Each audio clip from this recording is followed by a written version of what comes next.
আসসালামু আলাইকুম। Welcome to rocket English. আপনি যদি কাজ কিংবা পড়াশোনার জন্য দেশের বাইরে যেতে চান এবং সেজন্য আপনার আইএলটিএস এক্সাম দিতে হয়, তাহলে আপনি ঠিক জায়গায় এসেছেন। আমি ফাহিম শাহরিয়ার। 2016 সাল থেকেই আমার পড়াশোনা এবং পেশাগত জীবনের পাশাপাশি আমি ইংরেজি পড়ানোর সাথে সম্পৃক্ত আছি। আমি কিছুদিন আগে আইএলটিএস এক্সাম দেই এবং আইএলটিএস আমার ব্যান্ড স্কোর আসে 8।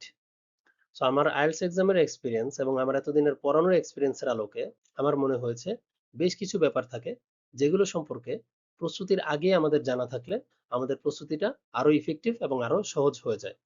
আজকে আমি এই ভিডিওতে আপনাকে সেই বিষয়গুলো সম্পর্কে জানাবো। প্রথমে আমরা জানবো কিছু কমন কোশ্চেন্স সম্পর্কে যেগুলো আমরা প্রস্তুতির পূর্বে আমাদের মনে চলে আসে। তারপর আমরা জানবো আমাদের প্রস্তুতির কিছু সমস্যা সম্পর্কে এবং সেগুলোর সমাধান সম্পর্কে। তাহলে দেরি না করে চলুন শুরু করা যাক। সো আইএলটিএস এর প্রিপারেশন নিতে গেলে প্রথমেই মাথায় যে চিন্তাটা আমাদের আসে সেই চিন্তাটা হচ্ছে আমার কি কোচিং এ ভর্তি হওয়ার প্রয়োজন আছে কিনা। ওয়েল, এটার হচ্ছে পজিটিভ নেগেটিভ বোথ সাইডে আছে। তো আমরা হচ্ছে পজিটিভ এবং নেগেটিভ বোথ সাইডই দেখবো যেন আপনি ইজিলি ডিসিশনটা নিতে পারেন। সো পজিটিভ সাইড যদি আমি দেখতে চাই, পজিটিভ সাইডে প্রথমে আসে হচ্ছে একটা ওয়েল স্ট্রাকচার সিলেবাস এবং কারিকুলাম কোচিং গুলো মেনটেন করে, যেখানে হচ্ছে আপনাকে আইএলটিএস এর প্রত্যেকটা পার্ট সম্পর্কে আপনি জানতে পারবেন এবং ইউনিফর্মলি জানতে পারবেন, কোনো পার্ট মিস যাবে না। কারণ তারা প্রতিনিয়ত লং টার্ম ধরে এই জিনিসগুলো পড়াচ্ছে। সো পড়াতে পড়াতে তাদের একটা সিলেবাস এবং কারিকুলাম ডেভেলপ করে ফেলে, যেটার আন্ডারে আপনি কোনো টপিক আসলে বাদ যায় না। সো আপনি সবকিছু সম্পর্কেই তাদের মাধ্যমে জানতে পারবেন। সেকেন্ডলি হচ্ছে অ্যাকাউন্টেবিলিটি। আপনি কোচিং এ যখন ভর্তি হন আপনাকে অবশ্যই একটা ফি দিয়ে ভর্তি হতে হয় এবং এই ফি এর জন্য হলেও আপনি দেখা যায় নিয়মিত সপ্তাহে 3 দিন, 5 দিন কিংবা 2 দিন যেই দিনই থাকুক আপনি নিয়মিত ক্লাস করছেন এবং আপনার প্রস্তুতিটা সেখানে নিয়মিত হারে হতে থাকে। থার্ড পজিটিভ সাইড হচ্ছে তাদের ওয়েল ডিভাইসড রিসোর্সেস থাকে। ম্যাক্সিমাম কোচিং এ আপনাকে কিছু লেকচার শিট দিবে, নোটস দিবে এবং কিছু বই দিবে, যে বইগুলো ডেফিনিটলি আপনাকে প্রিপারেশন নিতে সাহায্য করবে। আর নেগেটিভ সাইড যদি দেখতে যাই, প্রথমত হচ্ছে খরচ। প্রত্যেকটা আইএলটিএস এর কোর্সেরই অনেক বড় একটা কস্টিং থাকে, যেটা হচ্ছে অনেকের জন্যই বিয়ার করাটা অনেক টাফ হয়ে যায়। সেকেন্ড পয়েন্ট যেটা, সেটা হচ্ছে আমার মতে সবচেয়ে বড় সমস্যা, সেটা হচ্ছে one size fits for all. অর্থাৎ আপনি যখন একটা ক্লাসরুমে যাবেন এবং ওই ক্লাসরুমে হচ্ছে 30 জনের মধ্যে আপনি থাকবেন, ওই 30 জন স্টুডেন্ট কিন্তু আসলে সেম লেভেলের স্টুডেন্ট না। এখানে অনেকেরই আছে ভোকাবুলারিতে সমস্যা, অনেকেরই হয়তো বা গ্রামারে সমস্যা, অনেকেরই হয়তো বা সেন্টেন্সের স্ট্রাকচারে সমস্যা, অনেকে হয়তো বা লিসেনিং এ উইক, অনেকে হয়তো বা রিডিং এ উইক, অনেকেরই হয়তো বা স্পিকিং নিয়ে একটু স্পেশাল কেয়ারের প্রয়োজন আছে। সো এই যে সবাইকে সেম ফরম্যাটে পড়ানো এবং সবাইকে সেম ফরম্যাটে প্রিপেয়ার করার চেষ্টা, এটা হচ্ছে সবচেয়ে বড় সমস্যা। সো আপনি যদি সেখানে যান, আপনাকে সেখানে পার্সোনালি আপনার উইক পয়েন্ট নিয়ে কাজ করা হয় না। সো সেখানে হচ্ছে আপনাদের সবার জন্যই একটা কমন একটা প্যাটার্নে যাওয়া হয়, যেখানে হচ্ছে আপনাদের সবাইকেই শিখতে হবে। সো আমার মতে এইটা হচ্ছে আইএলটিএস এর কোচিং গুলোর সবচেয়ে বড় একটা সমস্যা। থার্ড পয়েন্ট হচ্ছে ফলস কনফিডেন্স। কোচিং গুলো আসলে ম্যাক্সিমাম টাইমে আপনাকে একটা ফলস কনফিডেন্স দিবে যে আপনি পারবেন কিংবা হচ্ছে আপনার হয়ে যাবে।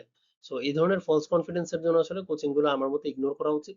আপনার ম্যাক্সিমাম টাইমে দেখা যায় আসলে স্টুডেন্টরা ক্লাস করার পরেই মনে করে যে আমি আইএলটিএস এক্সাম সম্পর্কে সব জেনে গেছি, তার মানে তো আমি এখন আইএলটিএস এ ভালো একটা স্কোর পাবো। কিন্তু ম্যাক্সিমাম টাইমে এটা আসলে সত্যি না। আপনি কোচিং এ বা কোর্সের মাধ্যমে যেটা জানতে পাবেন সেটা হচ্ছে আপনি আইএলটিএস এর এক্সাম সম্পর্কে জানতে পাবেন, এক্সামের কোশ্চেন টাইপস, কোশ্চেন প্যাটার্ন সম্পর্কে জানতে পাবেন। কিন্তু ইংলিশে ভালো করতে হলে কিংবা আইএলটিএস এক্সামে ভালো ব্যান্ড স্কোর তুলতে হলে আপনাকে ইংলিশের যে স্কিলটা লাগবে, সেই স্কিলটা ম্যাক্সিমাম টাইমে হচ্ছে স্টুডেন্টরা ওভারলুক করে যায়। সো সেখানে হচ্ছে পরবর্তীতে ব্যান্ড স্কোরে গিয়ে জিনিসটা রিফ্লেক্ট করে এবং স্টুডেন্টরা সাফার করে। সো এই ফলস কনফিডেন্সটা যেন না হয়, সেটা হচ্ছে আপনাকে খেয়াল রাখতে হবে। সো ওভারঅল আমি যদি বলি, এটা আসলে আপনার উপরে ডিপেন্ড করে। আপনাকে আমি কোচিং এর পজিটিভ সাইড গুলা বললাম, কোচিং এর নেগেটিভ সাইড গুলা বললাম। এই পজিটিভ এবং নেগেটিভ চিন্তা করে আপনাকে ডিসিশন নিতে হবে যে আপনি কি আসলে কোচিং এ ভর্তি হওয়াটা আপনার জন্য সুইটেবল, নাকি নিজে নিজে প্রিপারেশন নেওয়াটা আপনার জন্য সুইটেবল।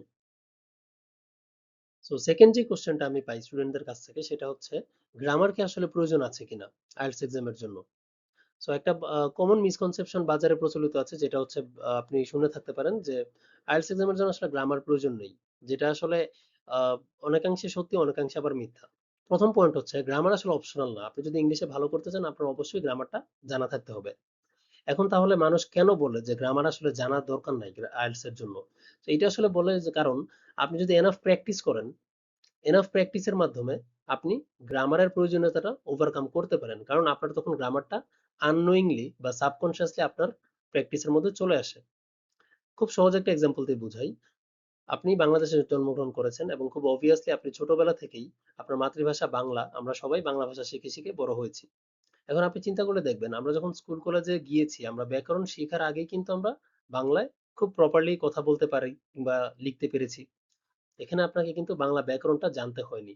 কারণ হচ্ছে আপনি ছোটবেলা থেকেই প্র্যাকটিস করতে করতে বাংলা খুব শুদ্ধভাবে শিখে ফেলেছিলেন। সো গ্রামার আসলে তাদের দরকার নেই যারা পড়াশোনার স্বার্থে হাই স্কুল, কলেজ কিংবা ইউনিভার্সিটি লাইফে তাদের ইংরেজির উপরে খুব ভালো একটা এক্সপার্টিস চলে এসছে। সো তাদের আসলে আলাদা করে গ্রামার পড়ার প্রয়োজন নেই। তাদের তখন শুধুমাত্র আইএলটিএস এর এক্সামের প্যাটার্ন কিংবা কিভাবে কোশ্চেন আসে, কোন কোশ্চেনটা কোন টেকনিকে অ্যান্সার করলে ভালোভাবে অ্যান্সার করা যাবে, তাদের তখন এই জিনিসগুলো শিখলে হয়ে যায়। কিন্তু যারা বাংলা ভার্সনে পড়াশোনা করে, বাংলা মিডিয়ামে পড়াশোনা করেছে, কিংবা হচ্ছে খুব একটা এক্সটেন্সিভলি ইংলিশে প্র্যাকটিস করে নাই, কথাবার্তা বলে নাই, মুভি-টুভি দেখে নাই, প্র্যাকটিসের মধ্যে ইংলিশ কখনো ছিল না, তাদের জন্য আমার মতে গ্রামারটা আসলে কম্পালসারি একটা বিষয়।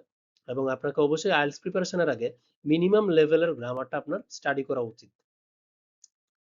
সেকেন্ড পয়েন্ট হচ্ছে grammar one of the four official criteria in IELTS modules. বিশেষ করে রাইটিং এ এবং স্পিকিং এ চারটা মার্কিং ক্রাইটেরিয়ার মধ্যে দুইটা মার্কিং ক্রাইটেরিয়া হচ্ছে ভোকাবুলারি এবং grammatical range and accuracy. So আপনার যদি ভোকাবুলারি এবং গ্রামার ঠিক না থাকে, আপনি কিন্তু 50%ই মার্কস হারাবেন। সো এই জন্য গ্রামারটা আসলে খুবই প্রয়োজনীয় একটা বিষয়। থার্ডলি আসেন এক্সামিনার্স পার্সপেক্টিভ। একজন এক্সামিনার পার্সপেক্টিভ থেকে আপনি যখন রাইটিং এ একটা এসে লিখেছেন কিংবা স্পিকিং এ কথা বলছেন, যখন আপনার খুব অবভিয়াস গ্রামাটিক্যাল মিস্টেকস গুলো আপনার চলে আসে, হ্যাঁ, খুব সহজ যে নিয়মগুলো, যেমন হচ্ছে ধরেন থার্ড পারসন সিঙ্গুলার নাম্বার সাথে আমরা এস বা ইএস যুক্ত করি মেইন ভার্বে, কিংবা হচ্ছে আপনি ধরেন পিপল এর সাথে ইজ বলছেন, হ্যাঁ, কিংবা ইউ এর সাথে ভার্ব ইজ ইউজ করছেন। সো এই ধরনের যখন আমরা খুব অবভিয়াস গ্রামাটিক্যাল মিস্টেক গুলো করি, তখন এক্সামিনারের মনে আপনার প্রতি একটা নেতিবাচক ধারণা তৈরি হয় এবং এই সাইকোলজিক্যাল অ্যাসপেক্টটা থেকে কিন্তু আপনার ব্যান্ড স্কোর কিছুটা কমে আসতে পারে। ফোর্থলি এক্সিস্টিং মিসকনসেপশনস, যেটা আমি একটু আগে বললাম, যে বাজারে প্রচলিত বেশ কিছু মিসকনসেপশন আছে যার মধ্যে গ্রামার প্রয়োজন নাই আইএলটিএস এক্সামের জন্য, এটা হচ্ছে একটা। তো এইগুলো না শুনে আপনাকে অবশ্যই আমি সাজেস্ট করবো যে আপনি আসলে আপনার গ্রামারটা একবার চেক দেন। অনলাইনে আপনি অনেক টেস্টিং সাইট পাবেন যেখানে হচ্ছে আপনার গ্রামারের স্কোর আপনি জানতে পারবেন কিংবা আপনার গ্রামারের কন্ডিশনটা আপনি জানতে পারবেন। সো এগুলোর মাধ্যমে আপনাকে অবশ্যই গ্রামারটা একটু চেক দেওয়া উচিত এবং গ্রামারটা একটু পড়াশোনা করা উচিত। এবং আমাকে যদি জিজ্ঞেস করেন যে গ্রামার আসলে কতটুকু শিখতে হবে, সেক্ষেত্রে হচ্ছে ক্লাস 8-9 স্ট্যান্ডার্ডে আমরা আসলে বাংলাদেশে যেই পড়াশোনাটা করি ইংলিশ সেকেন্ড পেপারে, অতটুকু গ্রামার শিখলে আপনার হবে। সো আপনার বাসায় যদি গ্রামাটিক্যাল যে কোনো বই থাকে ক্লাস 8-9 স্ট্যান্ডার্ডে হাই স্কুল লেভেলের যে কোনো গ্রামার বই থাকে, সো সেই গ্রামার বই থেকে একটু স্টাডি করলেও আপনার প্রিপারেশনটা এনাফ হয়ে যাবে। তারপরে গ্রামার রিলেটেড আরেকটা কোশ্চেন যেটা আমাদের কমনলি আসে সেটা হচ্ছে গ্রামারের রুলস কি তাহলে মুখস্থ করব? উত্তর হচ্ছে না। আপনি গ্রামারের রুলস স্কুল কলেজ লাইফে আমরা মুখস্থ করেছি এবং স্কুল কলেজ লাইফে আপনি গ্রামারের রুলস মুখস্থ করে সেই অনুযায়ী পরীক্ষায় অ্যান্সার করে খুব সহজে আমরা পার পেয়ে গিয়েছি। কিন্তু আইএলটিএস এক্সামটা আসলে সেরকম একটা এক্সাম নয়। আইএলটিএস এর এক্সামটা completely based on real life communication. So আপনাকে গ্রামারের রুলস জানার পাশাপাশি সেটা রিয়েল টাইম আপনাকে আপনার কথাবার্তা কিংবা হচ্ছে আপনার লিখায় সেটা অ্যাপ্লাই করতে হবে, যেন সেখান থেকে অথরিটি আপনার গ্রামাটিক্যাল রেঞ্জ এবং একুরেসির উপরে আপনার কতটুকু হাত আছে সেটা বুঝতে পারে। এবং গ্রামার শুধু একুরেট হলেই হবে না, এখানে গ্রামারের রেঞ্জটাও জরুরি। অর্থাৎ আপনি টেন্স কতটুকু জানেন, আপনি সেন্টেন্সের স্ট্রাকচার কত রকম ভাবে জানেন, সেই জিনিসগুলো আপনার এখানে দেখা হয়। এবং লাস্টলি হচ্ছে এক্সাম প্রেশার এবং এনভায়রনমেন্টের একটা ব্যাপার আছে, যে আপনি আসলে এক্সামের প্রেশার, আইএলটিএস এর এক্সামটা আসলে খুবই টাইট শিডিউলের একটা এক্সাম। বিশেষ করে হচ্ছে রাইটিং এবং স্পিকিং এ আপনাকে খুব কম সময় দেওয়া হবে আপনার কোশ্চেনটা উত্তরটা লেখার জন্য এবং স্পিকিং এ আপনাকে প্রশ্নের উত্তরটা দেওয়ার জন্য। সো তখন আসলে আপনি রিয়েল টাইমে আপনি গ্রামাটিক্যাল রেঞ্জ এবং একুরেসি মেনটেন করে আপনি উত্তরটা দিতে পারছেন কিনা, এইটা খুবই ইম্পর্টেন্ট একটা বিষয়। সো এখানে আসলে মেমোরাইজ করলে এনাফ হবে না, মুখস্থ করলে এনাফ হবে না, আপনাকে অবশ্যই প্র্যাকটিস করে করে এই গ্রামাটিক্যাল রুলস গুলো আপনার আয়ত্তে নিয়ে আসতে হবে। তো এখন আমরা কথা বলবো কি কি কারণে ভালো একটা প্রস্তুতি নেওয়ার পরেও ব্যান্ড স্কোর লো আসতে পারে। প্রথম পয়েন্ট হচ্ছে আমি এখানে ল্যাক অফ নলেজ নিয়ে কথা বলবো না, কারণ আপনার যদি গ্রামার না জানা থাকে, আপনার যদি ভোকাবুলারি না জানা থাকে, আপনার এক্সামের কোশ্চেন প্যাটার্ন সম্পর্কে যদি আইডিয়া না থাকে, এটা নিয়ে আসলে আমার কিছু বলার নাই। এটা অবশ্যই আপনাকে এগুলা একুয়ার করতে হবে এক্সামে ভালো একটা ব্যান্ড স্কোর আনার জন্য। আমি কথা বলবো আপনি ভালো ব্যান্ড স্কোরের জন্য প্রিপারেশন নেওয়ার পরেও আপনার ব্যান্ড স্কোরটা কম আসলো এবং সেটা কেন আসতে পারে। প্রথমত হচ্ছে যদি আপনি ফোকাস হারিয়ে ফেলেন, লিসেনিং কিংবা রাইটিং এর মতো মডিউল গুলায় কিংবা রিডিং এর মতো মডিউল গুলায় টাইমের ব্যাপারটা খুবই শর্ট এবং টাইট থাকে। সো সেখানে যদি আপনি ফোকাস হারিয়ে ফেলেন এবং আপনি টাইম যদি ঠিকঠাক মতো ম্যানেজ করতে না পারেন, আপনার ব্যান্ড স্কোর কম আসবে, আপনি হয়তোবা অ্যান্সার কমপ্লিটলি দিতে পারবেন না। কমনলি যেটা হয়, রিডিং এ থার্ড প্যাসেজে যেতে যেতেই স্যার টাইম শেষ হয়ে গিয়েছে, এই ধরনের কমপ্লেন থাকে স্টুডেন্টদের। তারপর হচ্ছে রাইটিং এ ঠিকমতো লিখে শেষ করতে না পারা, টাস্ক টু, এই ধরনের কিছু কমন ইস্যুস থাকে। সো এই ধরনের ইস্যুগুলো কমপ্লিটলি ডিপেন্ড করে আপনি কতটুকু ফোকাসড ছিলেন এবং আপনি কতটুকু ভালোভাবে টাইম ম্যানেজ করতে পেরেছেন। সো এই ব্যাপারগুলো আপনাদের অবশ্যই খেয়াল রাখতে হবে। থার্ডলি হচ্ছে ল্যাক অফ প্র্যাকটিস। আপনি যদি প্র্যাকটিস ঠিকঠাক না করেন, আপনি খুব ভালো প্রিপারেশন নিয়েছেন, আপনি জানেন ফোকাস হারানো যাবে না, কিন্তু আপনি রিয়েল এক্সাম এনভায়রনমেন্টটা কখনো প্র্যাকটিস করেন নাই। সো আপনি যদি প্র্যাকটিস না করে থাকেন, আপনি যদি মক এক্সাম না দেন, আপনি আসলে বুঝতে পারবেন না যে আপনার রিয়েল এক্সাম দেওয়ার সময় আপনি কোন কোন স্ট্রাগল গুলো ফেস করেন। কারণ আপনি যদি মক দেন তখন হচ্ছে আপনি অনেক কিছুই নতুন ধরতে পারবেন যে হ্যাঁ, আপনার এই জায়গায় সমস্যা হচ্ছে, ওই জায়গায় সমস্যা হচ্ছে, এই ব্যাপারটা আপনার একটু ইমপ্রুভ করতে হবে আরো। সো অবশ্যই আপনাকে রিয়েল এক্সাম সিনারিওতে, রিয়েল লাইফ এনভায়রনমেন্টে আপনাকে মক্স দিতে হবে। লাস্টলি হচ্ছে নট নোয়িং ওন উইকনেস, মানে আপনি যে এই যে প্রিপারেশন নিলেন, আপনার ভোকাবুলারিতে সমস্যা, নাকি হচ্ছে আপনার সেন্টেন্স স্ট্রাকচারে সমস্যা, নাকি হচ্ছে আপনি কথা শুনে বুঝতে পারছেন না, লিসেনিং এর সমস্যা। তো আপনার নিজের উইকনেসটা যদি আপনি বুঝতে না পারেন, আপনার ব্যান্ড স্কোরটা লো আসতে পারে। তো আপনাকে অবশ্যই মক্স এর থ্রুতে, প্র্যাকটিসের থ্রুতে আপনাকে নিজের উইকনেসটা আইডেন্টিফাই করতে হবে। আপনি খুব স্বাভাবিকভাবে দেখতে পারবেন যে আপনার স্ট্রং জোন কিছু কোশ্চেন টাইপস এবং আপনার উইক জোন কিছু কোশ্চেন টাইপস। অর্থাৎ কিছু কোশ্চেন টাইপস আপনি খুব ভালো পারছেন, কিছু কোশ্চেন টাইপস আপনি খুব একটা ভালোভাবে অ্যান্সার করতে পারছেন না, কিংবা আপনার কাছে খুবই কঠিন লাগছে। সো আপনাকে আপনার উইকনেসটা প্রথমে আইডেন্টিফাই করতে হবে এবং ওই উইকনেস অনুযায়ী আপনাকে প্রিপারেশন নিতে হবে। এখন আপনার যদি উইকনেস হয় ভোকাবুলারি, আপনাকে খুব বেশি বেশি পড়াশোনার মাধ্যমে ভোকাবুলারিটা এনরিচ করতে হবে। আপনার উইকনেস যদি হয় সেন্টেন্স স্ট্রাকচারিং, তাহলে আপনাকে সিম্পল, কমপ্লেক্স, কম্পাউন্ড সেন্টেন্স কিভাবে আমরা আরো বানাতে পারি, বা কিভাবে আমরা কানেক্টরস ইউজ করে বড় বড় সেন্টেন্স মেক করতে পারি, সেখানে আপনাকে ফোকাস দিতে হবে। কিংবা আপনার যদি মনে হয় যে আপনি টেন্সের ব্যাপারটা বুঝতে পারছেন না, আপনাকে টেন্স শিখতে হবে। কিংবা আপনার যদি মনে হয় আপনার রাইটিং এ দুর্বল, আপনার রাইটিং এর কিভাবে একটা সুন্দর রাইটিং লিখা যায়, কিভাবে একটা সুন্দর প্যাসেজ লিখা যায়, সেটা আপনি আসলে বুঝতে পারছেন না, আপনাকে সেখানেই ফোকাস করতে হবে। সো অবশ্যই নিজের দুর্বলতাটা বুঝতে হবে এবং সেই অনুযায়ী প্রিপারেশনটা নিতে হবে। এবার আসেন সলিউশন নিয়ে কথা বলা যাক। তাহলে এই প্রবলেমস গুলোর আসলে সলিউশন কি?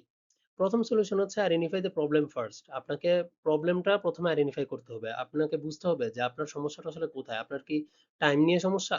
নাকি আপনার ভোকাবুলারিতে সমস্যা? নাকি আপনার গ্রামারে সমস্যা? নাকি আপনার স্পিকিং এ কথা বলতে জড়তা কাজ করছে? সো আপনাকে অবশ্যই প্রথমে সমস্যাটা আইডেন্টিফাই করতে হবে যে আপনার মক্স দেওয়ার পরে ব্যান্ড স্কোর কেন কম আসছে। সেকেন্ড পয়েন্ট হচ্ছে, আপনাকে এই টেস্টটা একটা এক্সাম হিসেবে নিলে আসলে হবে না। এই টেস্টটাকে আপনাকে একটা লাইফস্টাইল হিসেবে চিন্তা করতে হবে। অর্থাৎ আপনি স্পিকিং এক্সাম দিবেন। সো আপনি স্পিকিং এর জন্য আ ফ্রেজ মুখস্থ করবেন। আপনি স্পিকিং এর জন্য এই ধরনের ভোকাবুলারি মুখস্থ করবেন। এটা না করে আপনাকে রিয়াল লাইফে স্পিকিং প্র্যাকটিস করতে হবে। আপনি রাইটিং এ ভালো করতে চান, তাহলে আপনাকে রাইটিং পড়তে হবে। আপনি পেপার থেকে আর্টিকেল পড়তে পারেন, কিংবা রিপোর্ট পড়তে পারেন। আপনি যেকোনো ব্লগের আর্টিকেল পড়তে পারেন, ব্লগের রিপোর্ট পড়তে পারেন। সেখানের স্ট্রাকচারটা ফলো করতে পারেন। সো আপনাকে লাইফস্টাইল হিসেবে জিনিসটা দেখতে হবে। আপনি লিসেনিং এ ভালো করতে চান, আপনি মুভি দেখতে পারেন, আপনি পডকাস্ট শুনতে পারেন। সো আপনার লাইফস্টাইলের মধ্যে যখন আপনি আইএলটিএস এক্সামটাকে ঢুকায় ফেলবেন এবং মোটামুটি একটা ভালো একটা সময় এই ব্যাপারগুলোয় ফোকাস রেখে আপনি যখন প্রিপারেশনটা নিবেন, তখন আসলে আইএলটিএস এর প্রিপারেশনটা খুবই ভালো একটা প্রিপারেশন হয়। আপনি যখন এটাকে এক্সাম হিসেবে প্রিপারেশন নিবেন যে আমি এই রুলস শিখবো, এই গ্রামার শিখবো, এই প্যাটার্ন মুখস্থ করব, বা এই কোশ্চেনটা এইভাবে অ্যান্সার করতে হবে, এই জিনিসগুলো আমি মনে রাখবো, তখনই আসলে দেখবেন আপনার এক্সামটা আসলে অত ভালো একটা রেজাল্ট আপনাকে দিচ্ছে না। আপনাকে ইংলিশ, এটা ল্যাঙ্গুয়েজ টেস্ট, এটা আসলে ম্যাথ কিংবা সায়েন্সের মতো না। সো আপনি যদি ম্যাথ কিংবা সায়েন্সের মতো অ্যাপ্রোচ করে এটাকে যান এই এক্সামটা দিতে, তাহলে কিন্তু আপনি ভালো করতে পারবেন না। যেহেতু এটা একটা ল্যাঙ্গুয়েজ টেস্ট, আপনাকে অবশ্যই, ল্যাঙ্গুয়েজ হচ্ছে আমাদের লাইফস্টাইলেরই একটা অংশ। আপনাকে মাথায় রাখতে হবে যে আমার লাইফস্টাইলে এই ল্যাঙ্গুয়েজটাকে ইন্টিগ্রেট করতে হবে। এবং আপনার প্রিপারেশন, এটা হচ্ছে কোনো নির্দিষ্ট সময়ের জন্য না। আপনার থ্রু আউট দ্য ডে আপনাকে আইএলটিএস এর জন্য প্রিপারেশন নিতে হবে। আপনাকে আপনার পিয়ার্স যারা আছে আপনার সাথে, আপনার ফ্রেন্ডস হতে পারে, আপনার লাইফ পার্টনার হতে পারে, আপনি তাদের সাথে স্পিকিং প্র্যাকটিস করতে পারেন। আপনি ২ দিন পর পর একটা করে মুভি দেখতে পারেন। আপনি পেপার পড়তে পারেন। আপনি পডকাস্ট শুনতে পারেন। আপনি ইংলিশ গান শুনতে পারেন। সো সবকিছু করে আপনার লাইফস্টাইলের মধ্যে আসলে প্রিপারেশনটাকে ইন্টিগ্রেট করে ফেলতে হবে। তাহলে আপনি দেখবেন একটা ভালো প্রিপারেশন নিতে পারছেন। সাবকনসিয়াস লার্নিং, যেটা বললাম মুভি দেখার কথা কিংবা গান শোনার কথা। সো এগুলো করলে আপনি আসলে দেখবেন যে সাবকনসিয়াস লার্নিংটা আপনার হয়ে যাবে। যেমন আমাদের অনেকেরই অভ্যাস থাকতে পারে যে আমি হয়তোবা ঘুমানোর সময় কোনো একটা অডিও বুক শুনতে শুনতে ঘুমাই, কিংবা ঘুমানোর সময় আমি হয়তোবা কোনো একটা পডকাস্ট শুনতে শুনতে ঘুমাই। তো সেসব ক্ষেত্রে আমি আপনাদেরকে সাজেস্ট করব, যারা এই ধরনের কাজগুলো করেন, আপনারা আগে যদি বাংলা অডিও বুক শুনতে শুনতে ঘুমাতেন, এখন ইংরেজি অডিও বুক শুনতে শুনতে ঘুমান। আগে যদি বাংলা পডকাস্ট ফলো করতেন, এখন ইংরেজি পডকাস্টটা ফলো করেন। সো এই ধরনের লার্নিং গুলো হচ্ছে আপনাকে সাবকনসিয়াসলি আপনার ইংলিশের লেভেলটাকে এনরিচ করবে। লাস্টলি হচ্ছে রিফ্লেক্টিং অন প্রিভিয়াস মিস্টেক্স, মানে আপনি আগে কোন মিস্টেকটা করেছেন, মক এক্সামে আপনি আগে কোন ভুলটা করেছেন, লাস্ট স্পিকিং টেস্টে আপনি কোন ভুলটা করেছেন। সো এই ভুলগুলো ধরে ধরে আপনাকে আপনার নিজেকে ইমপ্রুভ করতে হবে, আপনার ভুলগুলো ঠিক করতে হবে, এবং আপনার কোন জায়গায় আরো ইমপ্রুভ করার মতো আছে সেই জায়গাগুলো আপনাকে আইডেন্টিফাই করতে হবে এবং সেই অনুযায়ী আপনার কাজ করতে হবে। আপনি আগের স্পিকিং মকে কি করেছেন, আপনি আগের লিসেনিং মক টেস্টে আপনি কি করেছিলেন, বা রিডিং এ আপনি কি ভুলটা করেছিলেন, সেই ভুলগুলো হচ্ছে আপনাকে বুঝতে হবে। আপনি কি স্পেলিং মিস্টেক করছেন রাইটিং এ, নাকি হচ্ছে আপনার পাংচুয়েশন মার্কসের সমস্যা হচ্ছে, নাকি হচ্ছে আপনার গ্রামাটিক্যাল ইস্যু হচ্ছে, নাকি আপনার ভার্বের রুলস এর সমস্যা হচ্ছে। সো যেখানে আপনার সমস্যা হচ্ছে আপনাকে অবশ্যই সেই সমস্যাটা ধরে সমস্যাটা সলভ করতে হবে, তাহলে দেখবেন আপনার ইমপ্রুভমেন্ট হচ্ছে। আমি এই ইউটিউব চ্যানেলে একটা ফাউন্ডেশনাল গ্রামার কোর্স আপলোড করব। একটা প্লেলিস্টে আইএলটিএস এর জন্য যেসব গ্রামারের টপিকগুলো প্রয়োজন সেই টপিকগুলো প্রত্যেকটা টপিকের উপরে ভিডিও বানিয়ে প্লেলিস্ট আকারে সাজানো থাকবে। সো আপনারা পুরো প্লেলিস্টটা দেখে নিলে আপনাদের আইএলটিএস এর জন্য যেসব গ্রামার লাগে ওই গ্রামারগুলো পড়া হয়ে যাবে এবং আই হোপ আপনাদের স্কোরটা ইমপ্রুভ করবে। এর পাশাপাশি আমি এখানে লিসেনিং, রিডিং, রাইটিং, স্পিকিং 4টা মডিউল নিয়ে এখানে ভিডিও আপলোড করব। এগুলো কোনটায় কোন কি ধরনের সমস্যা থাকে, কোন ধরনের টিপস এন্ড ট্রিক্স এবং কোন টেকনিক ফলো করলে কোনটায় আপনি ভালো করতে পারবেন সেই বিষয়গুলো নিয়ে আমি এখানে ভিডিও আপলোড করব নিয়মিত। আমি এখানে কোশ্চেন এবং সলিউশনের ডিসকাশন আপলোড করব, এবং শুধুমাত্র কোশ্চেনের সলিউশনই না, আপনি রিয়েল এক্সাম হলে বসে আপনি আসলে একটা কোশ্চেন থেকে কিভাবে কোন প্রসেসে আপনি অ্যান্সারটা বের করবেন সেই ওয়াক থ্রুটা আমি আপনাদেরকে দেখাবো প্রত্যেকটা কোশ্চেন টাইপে, যেন আপনারা মেইন এক্সামে গিয়ে এই টেকনিকগুলো ফলো করে আপনারা ঠিকঠাকভাবে অ্যান্সার বের করতে পারেন। লাস্টলি হচ্ছে আমি এখানে প্র্যাকটিস রিসোর্স শেয়ার করব এবং এগুলো কমপ্লিটলি ফ্রি থাকবে। সো আপনারা এই চ্যানেলটাকে ফলো দিয়ে রাখতে পারেন। আই হোপ রকেট ইংলিশ আপনাদের আইএলটিএস জার্নিতে খুব পজিটিভ একটা রোল প্লে করবে। আজকে এখান পর্যন্তই। নেক্সট কোনো ভিডিওতে দেখা হবে। আল্লাহ হাফেজ।